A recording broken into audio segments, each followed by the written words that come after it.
This is Cable 18, the Cherry Hill Public Schools television station.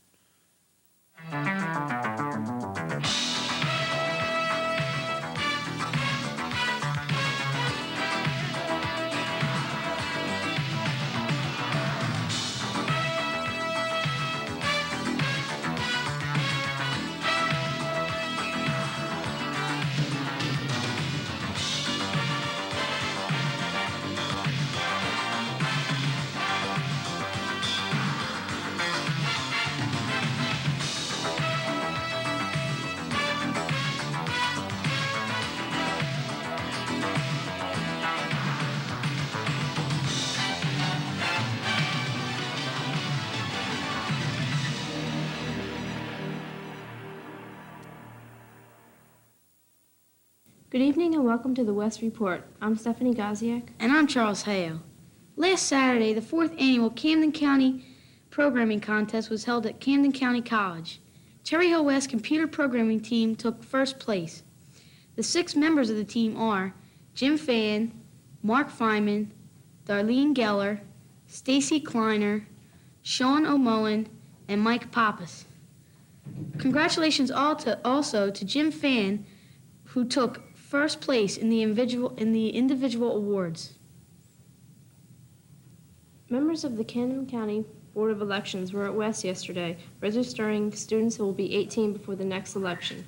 Registration was held in the cafeteria during all lunch periods. The high school proficiency test, better known as the HSPT, will be taken on April 12th, 13th, and 14th by all freshmen in the state of New Jersey. I had a chance to talk to the English department chairperson, Mrs. Obriza, about the test. Obriza, can you give a brief explanation of the HSPT? Certainly. The HSPT is a state-mandated test which tests student basic skills in reading, mathematics, and writing. Do only freshmen take this test? All freshmen must take this test, but upperclassmen also take the test. Students who have not passed the test must retake it, so we will have in April freshmen plus the students who have not passed the test previously. I've heard about the writing, why the writing topic is kept secret. Can you tell me this and some of the other viewers? Well, I, at one time, actually was one of the readers who read the papers that the students wrote. And one of the things that the state testers are afraid of is that students knew the topic ahead of time, that they would memorize a paper and then they would write that paper from memory as opposed to generating a composition on the spot. What does a student need to be able to pass this test? The student needs a good basic understanding of reading skills, mathematics skills, and writing skills.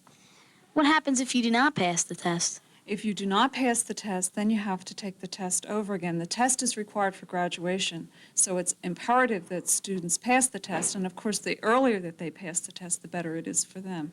Are you placed in any special classes? We have classes here at West where students are placed if they need help in remediating their skills in preparation for taking the test again, yes. Is there any way of getting out of these classes? The only way to get out of the classes is to pass the test. Okay, one last question. What is your opinion on the HSPT?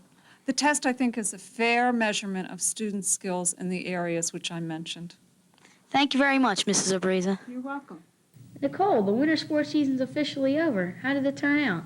Well, Charles, West varsity basketball team ended a great season last Wednesday in spite of losing the state semifinals to Bridgewater West 62-59. The team started out well by winning their Christmas tournament and ended their season winning the South Jersey Group 3 championship title. They had 26 wins and 5 losses. Senior Brian Spell, who is West's all-time leading scorer with 1,877 points, will be playing in the state's All-Star game at Rutgers University in New Brunswick. Also, Brian and Alex Sturm, who was West's outstanding centerman, will be playing in South Jersey All-Star game at Pennsauken High School on Friday, March 25th. West swim team won its 2nd consecutive state championship by beating New Providence last Thursday, 109-63. The team was led by outstanding performances by Owen Graham, Laura Sweeney, and Tracy Forkin in diving events. All members performed well. Congratulations to West wrestler Keith Mahan, who who advanced to second round of the state tournament at Princeton University, held last weekend. Great jobs were turned in by all winter sports this year. Congratulations to all teams. Now back to you, Charles. This year's West Spring musical is Can Can. Over the next few weeks on the West Report, we will be examining different aspects of its production. This week, Andy Katz had a chance to talk to Mark Wolf, lighting designer for the show. I'm here with Mark Wolf, the lighting designer for the musical Can Can. Mark, what type of production is this in the lighting sense?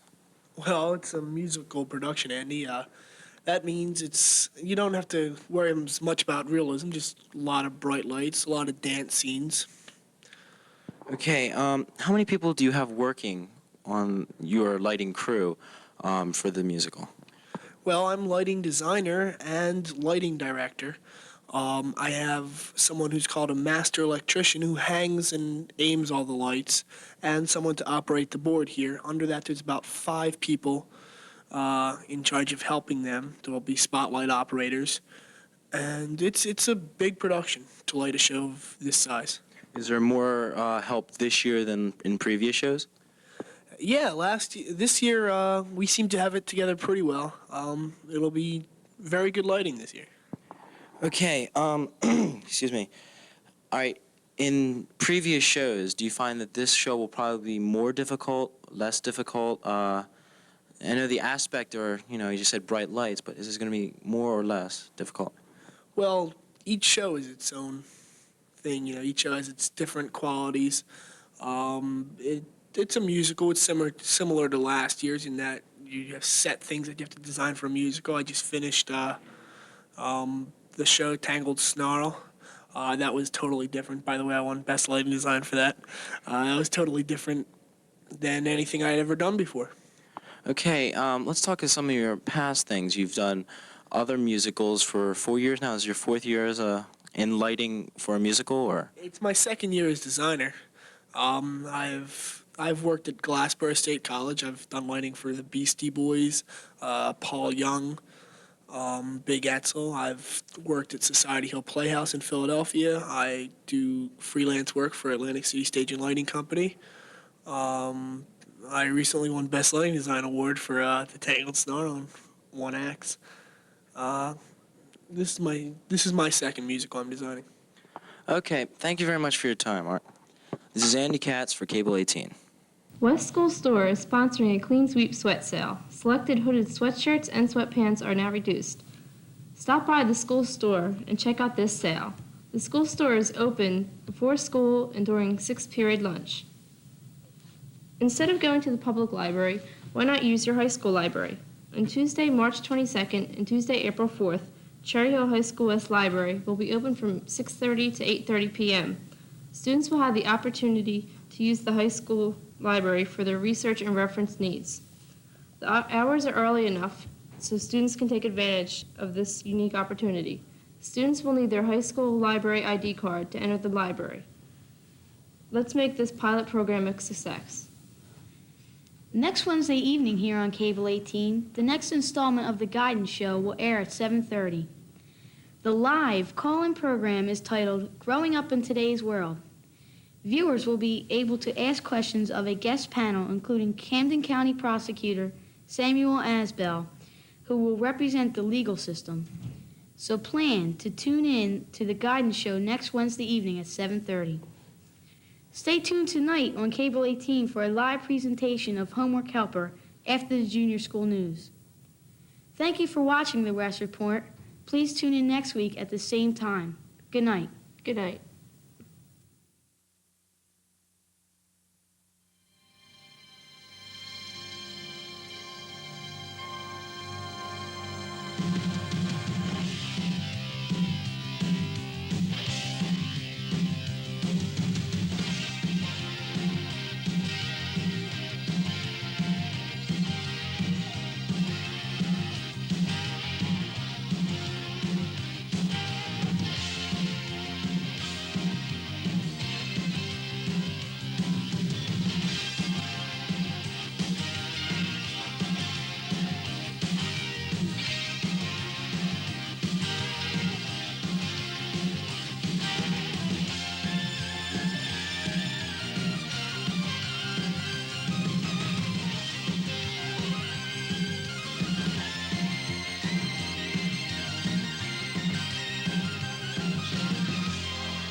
Top of the evening to you. Welcome to the day before St. Patty's Day edition of EastCast with Michelle O'Darnell and Lizzie McEastwood. Some of our featured stories tonight are on the variety show, Boys Swimming, Oliver, and the Harlem Wizards faculty basketball game. On Friday, all of the teachers and administrators of the district took part in an all-day in-service program. The keynote speaker, Bill Page, began the morning with both laughter and a message to teachers which was renewing. Throughout the day, staff members participated in workshops from among over 50 selections, including stress management, poetry, discipline, learning disabilities, watercolors, family living, and litigation. The response to the day was overwhelmingly favorable. Certainly the day was one of the most elaborate in-service offerings in the nation, and one which fulfilled Superintendent Dr. Philip Esperant's intention to provide professional growth and encouragement within the district. This Friday night, March 18th, marks the opening of another spring musical at East. Oliver runs this weekend and next, March 18th, 19th, and 20th, and the 24th, 25th, and 26th. Senior Peggy Crocker, a chorus member, said, "Many people have put a lot of effort into this show, and I think it will pay off." The cast has been working long hours since January to get the show off the ground. The part of Oliver is being played by Jeff Soffa, Ronit Minster, and Mindy Weiss. It is the only part in the play that is triple cast. Some of the other leads are, as the Artful Dodger, David Weiner and Ryan Madnick, as Fagin, Brad Holonicki and Will Heitman, and as Nancy, Miriam Isabel and Jen Wydra. The show is sure to be a success. The luck of the Irish to everyone involved in opening night. With Oliver opening this weekend, EastCast thought you'd like a closer look at two of the three people playing the title character. So here's Shelpa Mehta with an interview with Ronit Minster and Mindy Weiss, two of the Olivers. I'd like to ask both of you Olivers why we should not miss this production of Oliver. Because it's amazing. It's really an amazing show. Everybody's just worked so hard, and everybody works so well together. It's like a sight. How about you, Mindy? Well, she said it's amazing. I say it's fantastic. It's stupendous. It's incredible. The energy is just so great, and it's just so much fun. It's a chance to see all those songs and scenes that you've heard about and the famous lines and everything. You actually get to see them on stage, and it's just an exciting show, and no one should miss it. Okay, I know I'm not going to miss this production of Oliver. Opening night is this Friday, the 18th of March. There will also be performances on March 19th, 24th, 25th, and 26th, beginning at 8 o'clock. And there will also be a matinee on the 20th of March at 3 o'clock. Well, thank you both. This has been Shelpa Mehta for EastCast. Tonight, March 16th at 7:30 in the East Gym, the Harlem Wizards are playing members of the East and West faculty for the charity. Tickets cost $5 and can be purchased at the door. All proceeds go to the Emmanuel Cancer Foundation. Some of the East teachers who are playing are Mr. Muzumeki, Mr. Neck, Mr. Fleming, Mr. Wood, Mr. Valori, and Mr. Belchikov. So go over to East tonight to see the Harlem Wizards play the East and West faculty. But goodness, don't touch that dial. Don't leave us yet. Wait until after EastCast. On Saturday and Sunday here at Cherry Hill East, the East chess teams dominated the competition in the Southern Regionals of the New Jersey State Chess Championships. The varsity team of Howard Ding, Mike Choi, Brady Richter, Chung Won Wang, and Scott Updike went undefeated in the varsity division and will play next Sunday in the state finals. The JV team also went undefeated to win the JV championship. The freshman team went undefeated to win their division also. Congratulations for a great effort and good luck in the state finals. Congratulations to Mr. Guess and the computer team for their impressive showing at the Camden County Programming Contest. They finished first in Pascal and second in Basic. Individual awards went to Scott Angstreich in Pascal and David Levine in Basic.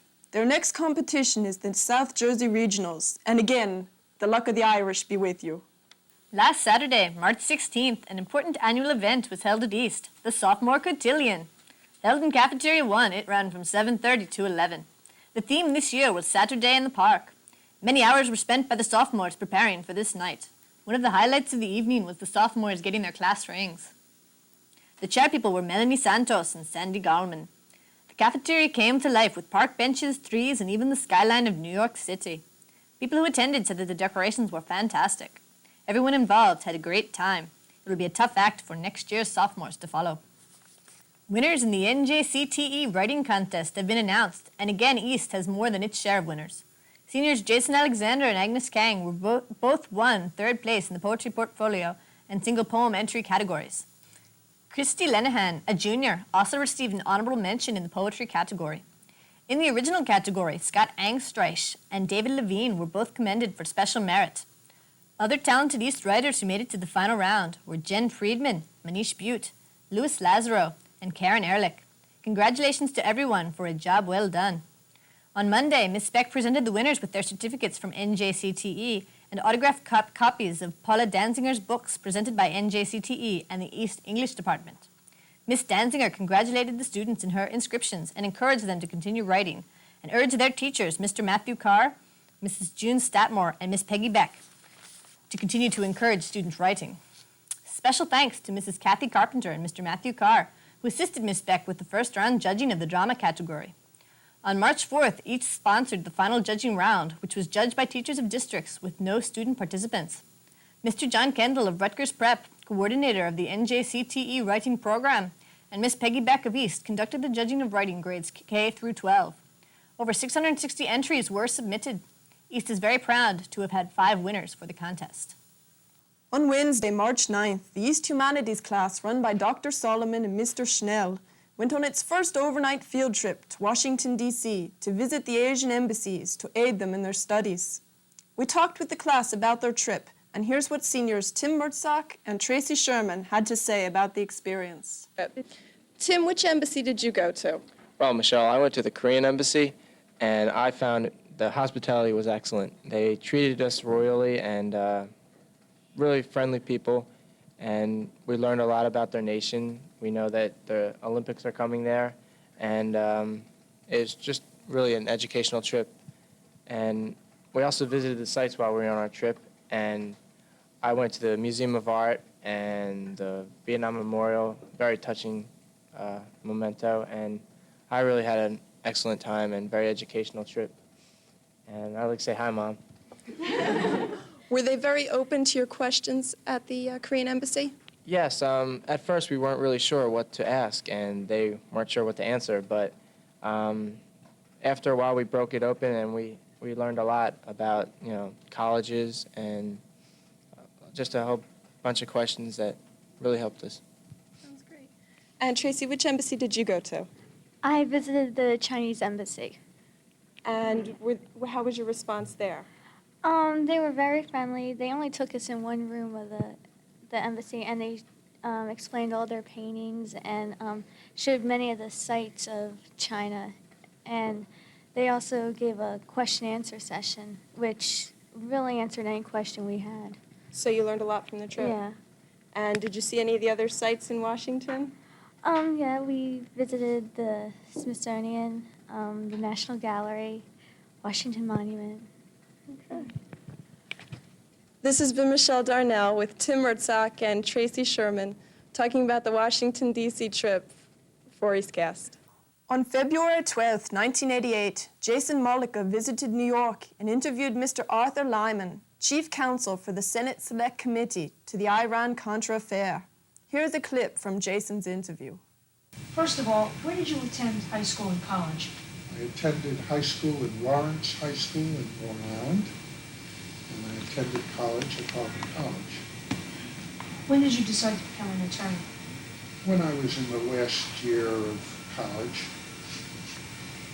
I read in your biography that your mother was a Latin teacher and a Phi Beta Kappa in college. Can you tell me something about her background as an educator? Yes, my mother was this daughter of an immigrant, and she was valedictorian of her high school class, had a scholarship to Hunter College at a time in the beginning of this century when not very many women went to college.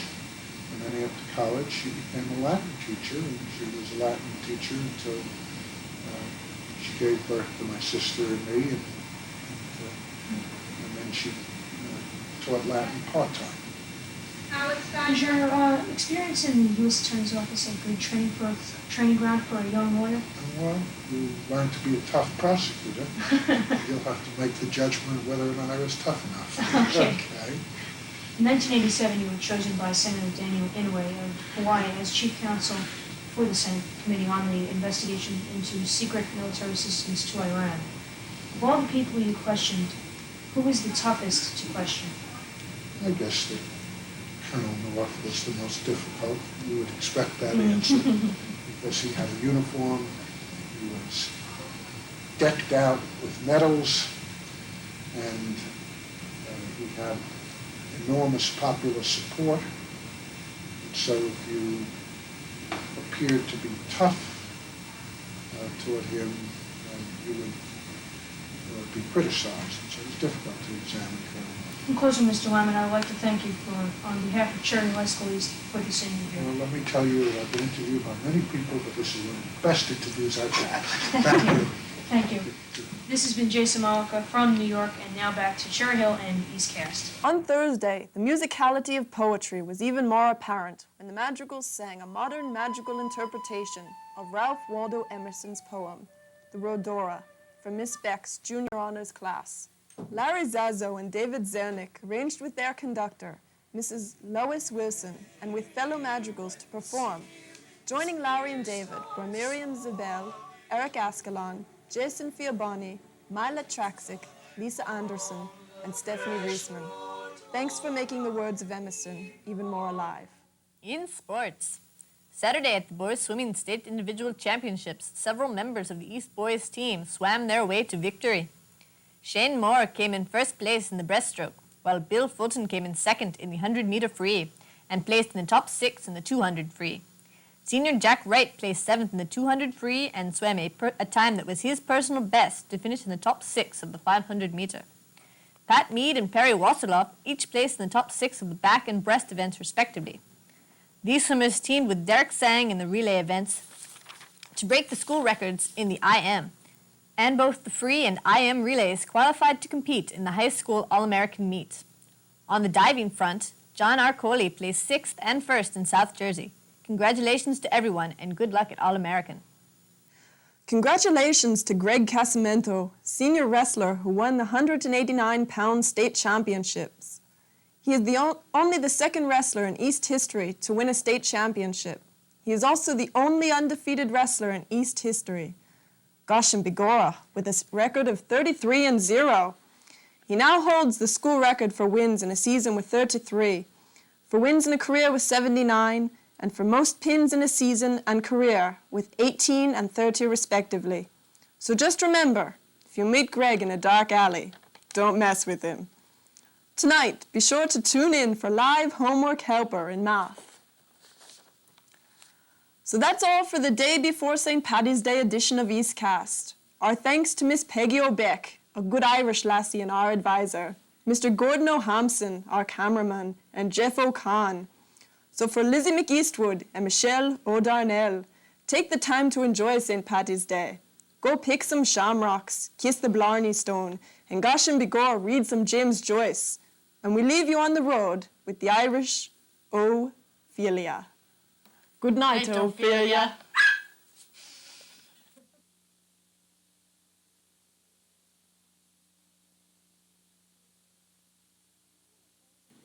Hi, I'm Karen Weinberg, and this is Carusi News. There's really only one bit of news this week, maybe two. We're right smack in the middle of Spirit Week. Kickoff was Sunday night with the roller skating party. And guess what? The 7th grade beat out the 8th grade by having more tickets than the 8th grade, with a difference of 39. The 8th grade got 50 points and the 7th grade got 100 points.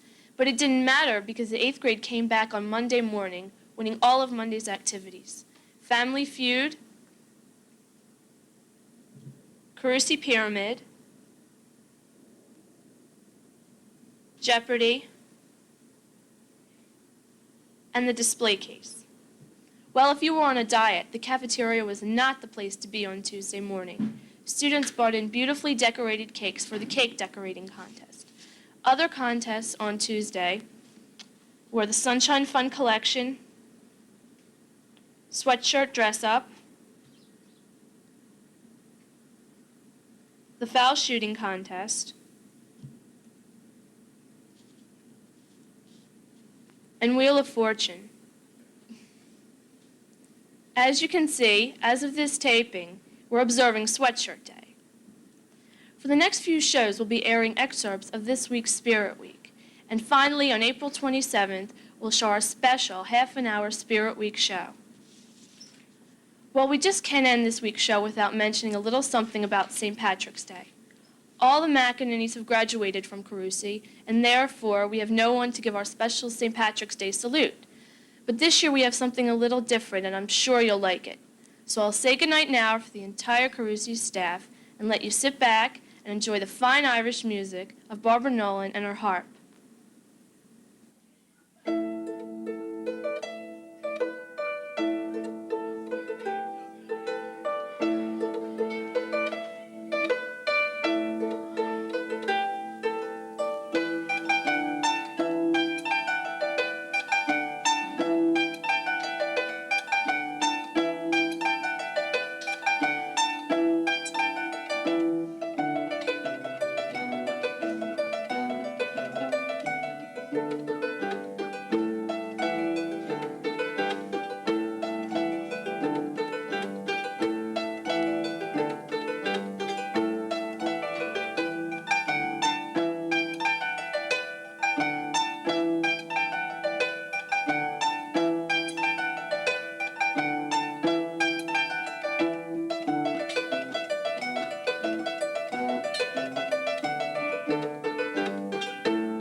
This is Cable 18, the Cherry Hill Public Schools television station.